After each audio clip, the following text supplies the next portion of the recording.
Well, hello there. How you doing today? Hopefully you are all doing absolutely fantastic.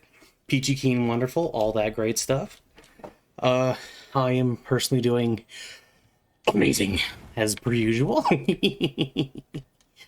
Heart mushroom's beautiful. They're funny. These are kind of funny looking mushrooms though. Today I want to talk a little bit about the necessity of training the mind and why we need to occasionally get away from distraction and make sure that we have time to go inward. I think that in some cases what we get, and I'm gonna go back over here because I realize that there's a guy I want to be able to summon, and I can do it by going down back. I don't know if you guys remember, but at the very start, there's that place with a cart that can insta kill you if it touches you. We can go back that way, but I didn't think. That's right, I did not kill this guy. So I figured, oh, yep, he's already distracted. I figured we would maybe go deal with him for a little bit.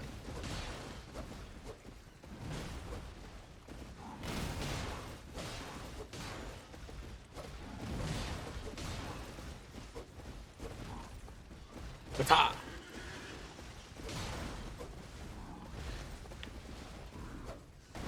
Ooh, jeez, that was close.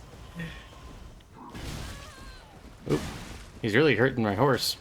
Preferred if he didn't do that.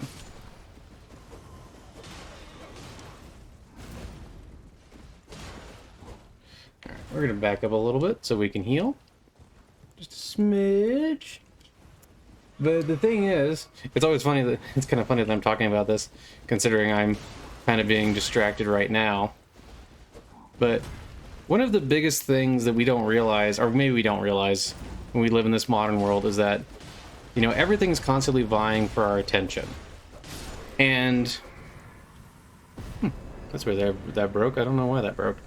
And sometimes we need to take time to focus or refocus on the things which are really important to us. You know, there's so much going on with modern life and with life in general, and you know, there's always been difficulties for people having to deal with these various issues, right? Like you want to start a family, and you know, there's nothing necessarily wrong with starting a family, but if you're on a spiritual if you're on a spiritual journey, you know, that can actually like really distract you from it. Does that mean it's a bad thing? Well, no, because on top of, although yes, you can be distracted from it, it can also lead you to a different kind of spiritual journey. It can take your spiritual journey in new and interesting ways that maybe you didn't think about before. And I want to dismiss this kind of myth up front, but spirituality is not running away and going into a cave. Spirit, and you know, focusing the mind is not running away and going into a cave. It is not simply solitude that is the most important thing. It is establishing your commitment and establishing, you know, that you want to achieve certain goals and that you're willing to make, you know, certain sacrifices for it. If you really want to have major spiritual development, it doesn't happen if you just, you know, only spend like a itty bitty bit of your time actually doing spiritual practice. It doesn't happen if you're just like, you know, really casually going about it. It'll take some time and some sacrifice. Uh, but you know, a lot of people mistake that for being like, oh, so that means I had to give up everything. It's like, no, not necessarily. There are still, you know, there are householder devotees.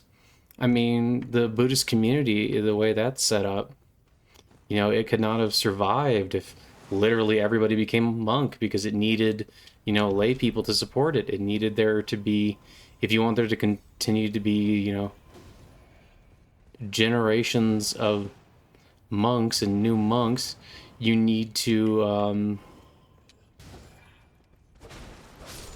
have people who will have families and people who will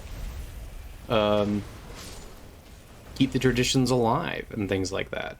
It's not just, you know, everybody has to go in and sit down and things like that. But there is an importance to training the mind and sometimes separating yourself a little bit from the world, or delving into the world even more deeply. And I'll get into what the difference is there. But you know, sometimes you're gonna need moments where you. Okay, that's just kind of weird because I didn't hear it go away, so I thought the thing was just sitting there for a second. But you know, you're gonna have times when a good example is I think everybody should meditate at least a little bit each day. And when you meditate, you know, you can focus on God, you can focus on your breathing. I think breathing or God are probably the two best things to focus on, depending on what exactly your goal is. Um, and you can take that time to relax in that moment and to kind of completely get away from everything and simply delve within.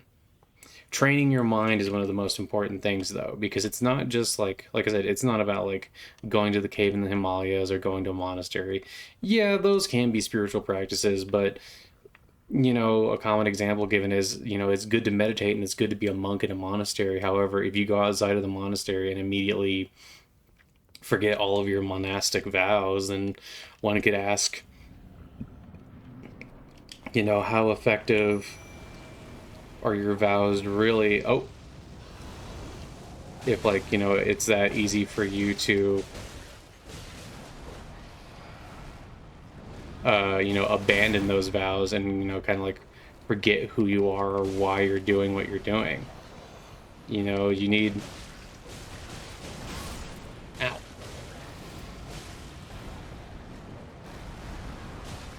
Sippy. You know, like, because a monastery is just a place. It's a place that you can be taken away from. It's a place that's not necessarily even the best. Oops. Get away, get away, get away. Oops, didn't get away quite fast enough. It's not even necessarily a place that's like the best for spiritual development. You know, sometimes it can actually be kind of a hindrance because you become too dependent on the monastery rather than, like, you know, your own inner strength and your own inner teachings. You know, the Buddha described his teachings as a raft. You know, once you cross the river, you don't continue to cling on to the raft, right? You know, so I gotta be careful with this because he can kind of end me really quickly. Oop, get up. Zip. There we go. Not super difficult. You also get a golden seed out of it, and this is one of my favorite guys to summon. He's really good. I don't know if I actually have enough FP to summon him though, honestly. Might not. But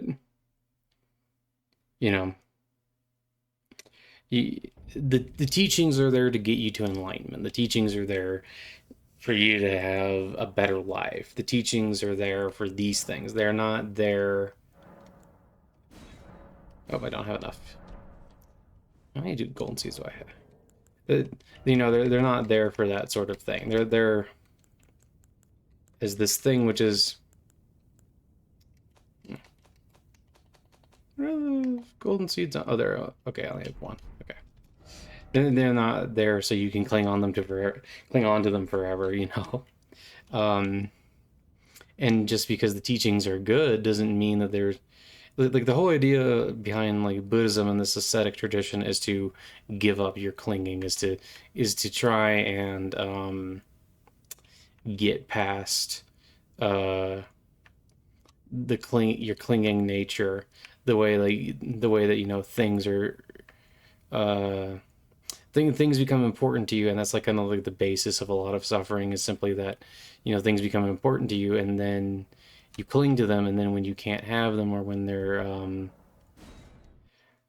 when you're separated from them, then you get the desire to have them again, or when uh a decent number. Actually, here, I just want to see something. Can I summon? Nope, not yet. You know, like you're gonna want them. You're gonna want them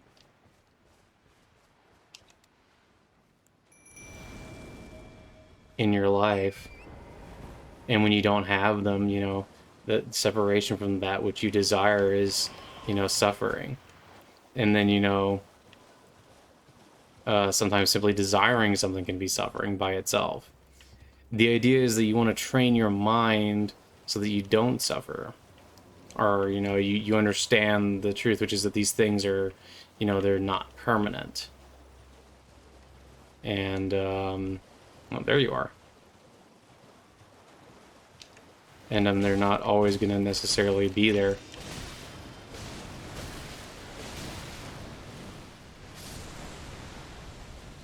And that you're going to have times in your life when you're going to be separated from them. Hey, there we go. You're just going to sit here and let me hit you for a little bit? I mean, I'm okay with that, really.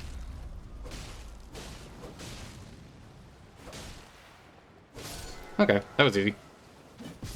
I don't even think my wolves did anything there. So what becomes the importance of training the mind as you understand these two things is that it is the desire which is really the root cause of suffering, and it is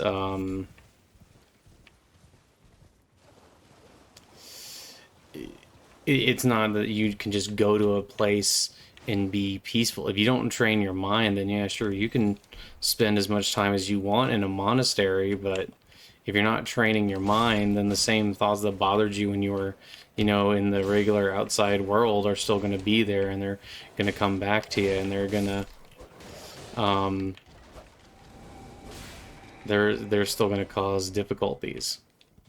So it's really about training the mind and understanding like the nature of reality on a deeper level. Understanding that like, yeah, there are things that you're probably going to want in the world, but that doesn't necessarily mean that it's always a good thing to get them. And you should understand that even when you do get these things, you know, I have 6. I can go in there. Even when you do get these things, that it's not necessarily going to satisfy you, and that there will always be something else. So what we're trying to really cling to here or stick to is not like the stuff that's just going to fade away. We're trying to get more in tune with the greater pleasures and the greater the things that don't go away. Like God doesn't go away. Understanding like the deeper nature of reality and, you know, meditation, like, you know, the understanding the impermanence of all these things and why it's not good to cling to them. And, you know, that's not to say that you can't enjoy them at all.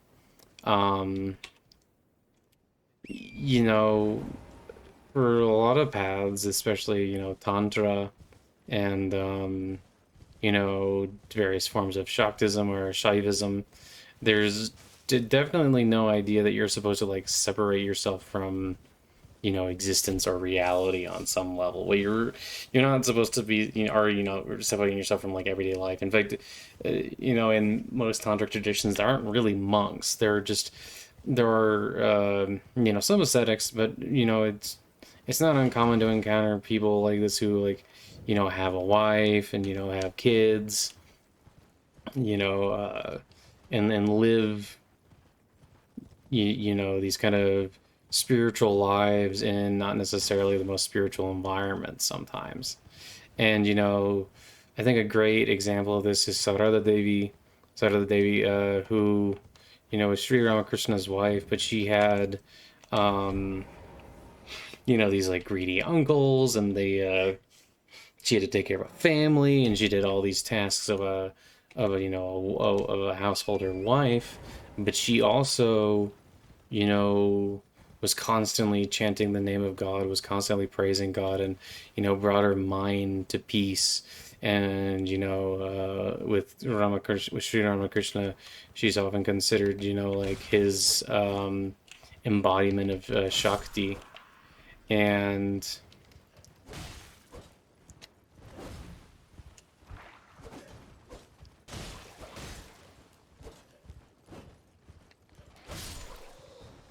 Oh, dang it. I should just run past these guys. And there is definitely this more peaceful aspect to her, even though she still had all these things going on. But it was because her mind was purified. She's strained to focus on God. She was always focusing on God until it became like her every thought was, you know, on God rather than what increases FP? Is that mind? Okay, it is mind. Okay, now with that, I can actually summon the guy now, which is good because I like summoning that guy.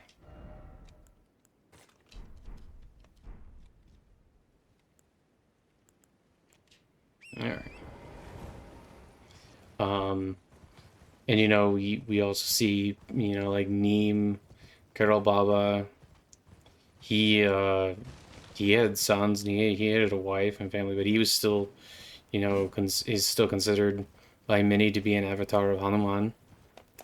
And you know, most of the prophets in the Hebrew Bible, they still had, you know, wives and families and things like that. They weren't just like these dudes who would, you know, oh, we're just going to completely lock ourselves away. And they, you know, they even then they had a very different kind of. Sometimes I think being on the horse is actually just like worse for. Oh, that was a good. Wait, Zippy.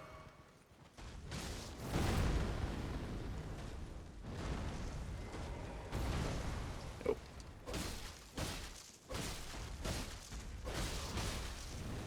Oh.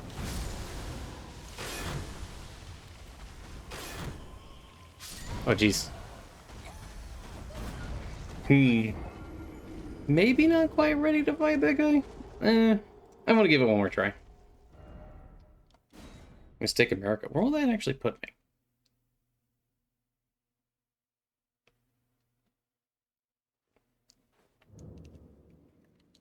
Oh, hey, very convenient. All right, let's try this again. And you know, like for instance, it's not like I think, for instance, you can't enjoy like I enjoy video games. I really don't like that this thing. Oh yeah, it's the Scarlet Rot that I really don't like on it, honestly. Gotta be careful. Maybe it almost seems like if you get close to it, it's just gonna keep doing that. Maybe give it one more try. Um, but you know, it's really much more about focusing the mind, and there's a wide variety of techniques you can do to focus the mind and try and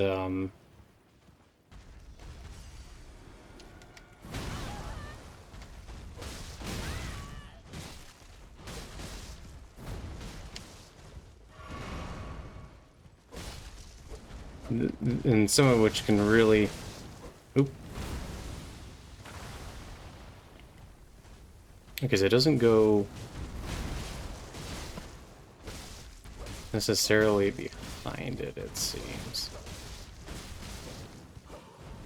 Now, let's see here. Yeah, it kind of looks like it doesn't actually go behind it.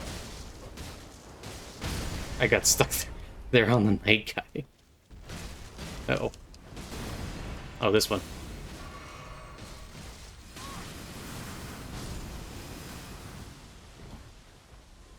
Yeah. I'll just come back and try to fight this guy later.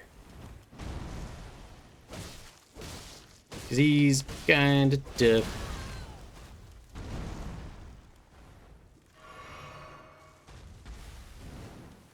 Oh.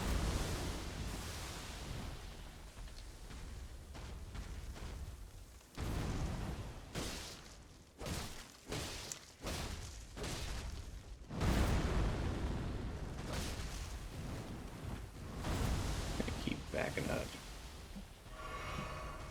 Alright. Oh, jeez.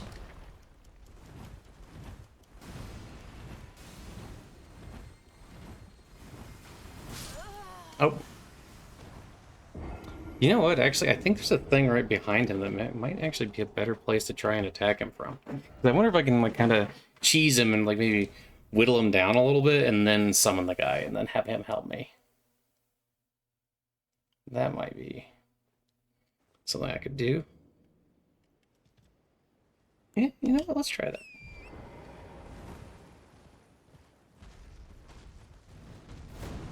Ooh, that was close. Because there's a door. And this goes down somewhere. I just don't know. I don't remember where. Okay.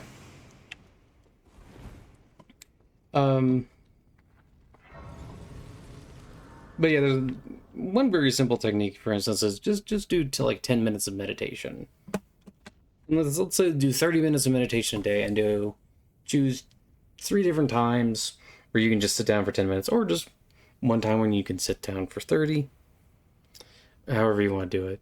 And then one of the most simple techniques is to simply, whatever thoughts come to your mind, let them come and go. Open the front door, let the thoughts come in, but also make sure the back door is open so that they can flow right through. The way Shunryu Suzuki likes to phrase it is, let your thoughts come and go, but don't serve them tea. As in, don't cling to them and focus on them. And that's one of the simplest ones. Is to start with that, and then you can do little things like as you're meditating, you're trying to do this and just let the thoughts come and go. You can count up to 10. So you can, for each breath, in and out, that's 1. And then you keep counting. You keep counting until you're up till 10. You don't go any higher than 10. And then you just start over and you just keep doing that and just letting yourself just sit and be. And you can find that this will really help increase at least for me, it really helps increase my patience and really helped increase the kind of ways I deal with various different things. And I would say personally that it's been, I was just thinking.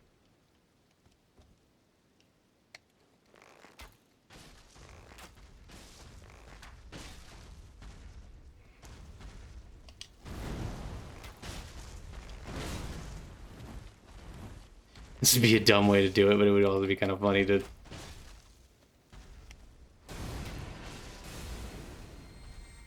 just keep doing this. And I have a bunch of arrows on me, so I could actually kind of sit here and do this, I think. Oh man, this is silly. But you can do that. It's also sometimes a very easy way to meditate that's pretty effective is you can meditate on a mantra. And usually it's a guru that will give you a mantra, but you can also just find mantras online if you want to try them. I'm uninitiated. I'm not really terribly concerned with the ideas like initiation and things like that. I just, repeat Om Krim Hakalikai Namaha. And you don't necessarily need to repeat it out loud. I sometimes find that I'll just breathe and kind of recite in my head. You can also do something where it's like every breath is like Hare Krishna. And you'll do Hare Krishna over and over again, and this is so silly. Yeah. I think it's also helping me get a little bit better at dodging this guy too, which is not a necessarily bad thing.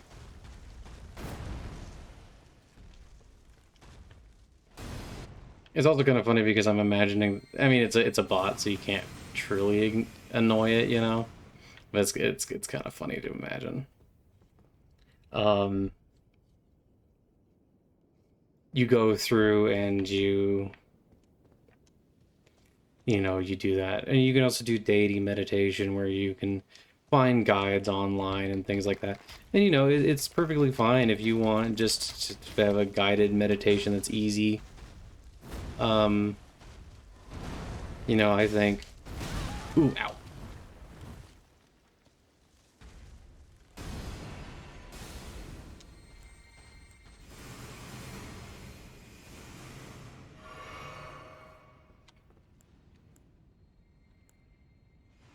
But yeah, that can really be very helpful. Sometimes, it will depend on the tradition. For instance, in Zazen, they tend to have you just kind of like look at a wall and just not really think anything and just kind of sit there. That's like a Soto Zen thing. Sometimes they might give you a mantra or something to focus on. In Tibetan Buddhism, sometimes they give you like a deity to focus on. I would say that I have personally found bhakti meditation, meditation where you focus on an aspect of divinity, of the divine, and you really keep to that and keep that in your mind. I've found that that's been very, very effective for me personally. Oh, you're still here.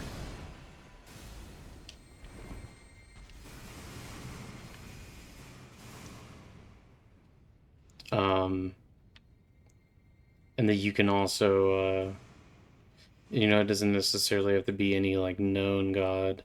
You can also do this with like pagan deities if you want to. You don't have to do it with like um, Buddhist or Hindu deities, or you can do it with Christ. You can do it with just about any being that you feel is worthy of reverence and worthy of paying attention to.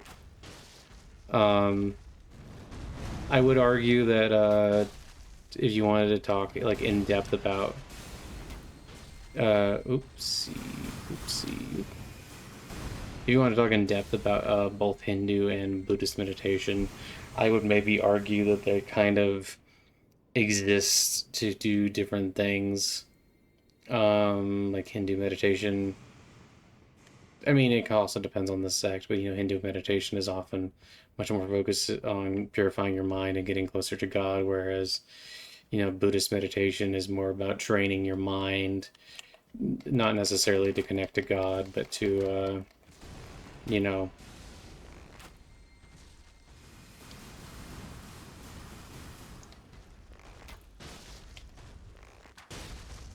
but,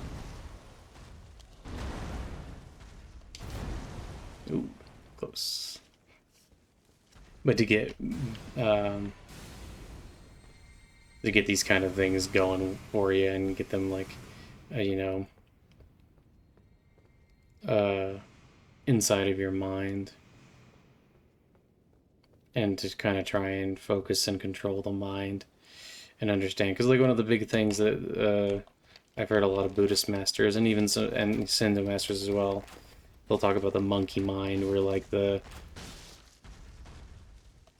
basically the idea is that the mind is unfocused and untrained, and it just kind of goes wherever it wants, and it will flood your head, and like anxiety is like partially caused by this thing where your mind doesn't let you catch a break. It doesn't stop thinking, and it just gives you thoughts over and over again that are like distracting, and you know things like that. And it's very powerful to realize that you can let things go, and that you don't have to sit there and focus on the mind. You can or focus on whatever the mind brings up, because the mind will bring up things, and when you cling on to those thoughts that come into the mind, that's where a lot of the negativity and badness comes from. But yeah, I would definitely suggest just starting a very simple practice can be very, very beneficial. And yeah. And just because I don't know how much longer this is going to take, I'm going to go ahead and skip ahead a little bit here. Okay, so I've used just about all of my arrows. His health is pretty low, but not zero, as you can see. So we're going to try and do this and kill it. What would be really funny is if after all the time it took me to get to there, I died. Because it's quite possible for that to happen. Oh gosh dang it. It immediately does that.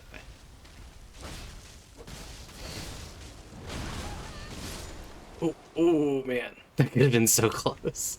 Oh, geez, yeah. That's kind of funny. I don't even remember what you get for killing this guy, if anything. Do you get anything? Oh, you get that, and okay, yeah. If you want to use the different crack tiers, that's good, I guess. Anyway, that is all for now. I hope that you guys will consider trying to train your mind so that you can overcome suffering and have a better life. And, you know, there's all kinds of meditative practices you can find online to get closer to that goal. And I hope that you all have an absolutely wonderful day. And I hope that you all know that I love you and God loves you. And bye bye. I love you. Bye. Have a great day.